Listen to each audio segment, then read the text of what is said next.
La soirée battait son plein samedi à la Bresse à l'occasion de l'Insomnie Festival, quand l'ambiance est progressivement refroidie dans la nuit après plusieurs prises en charge par les pompiers. 26 personnes au total prises de vomissements ou encore de vertiges sont suspectées des piqûres de seringue par un ou plusieurs individus. Une plainte a été déposée par les organisateurs.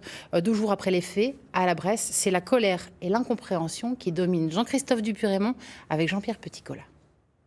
Ce genre de comportement, franchement, c'est nul, quoi. Si celui qui pique m'entend, et franchement, il est nul et on va l'enfermer, quoi. Parce qu'il ne faut pas qu'il oublie qu'il y a eu des photos qui ont été faites et on risque de le retrouver. Tout avait pourtant bien commencé. La soirée avait débuté dès 20h30 et dans la nuit, près d'un millier de jeunes dansaient dans la halle des congrès de la Bresse pour cette 4e édition de l'Insomnie Festival. Des mineurs, accompagnés d'adultes et des majeurs qui ont alerté vers minuit sur plusieurs piqûres dans la salle. Au début c'était une, après deux, trois, après ça commençait à être une dizaine et du coup on a commencé à un peu paniquer, on a essayé de chercher les personnes, la personne parce qu'apparemment il y a quand même un visage derrière cette personne.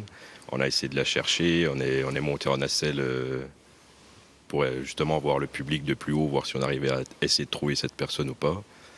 Rien.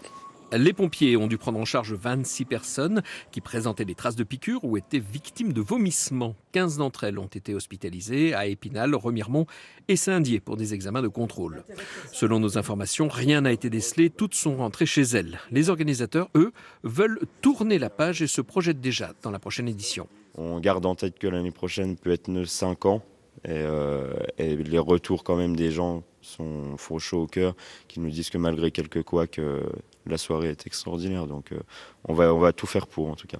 L'enquête a été confiée aux gendarmes de Remiremont.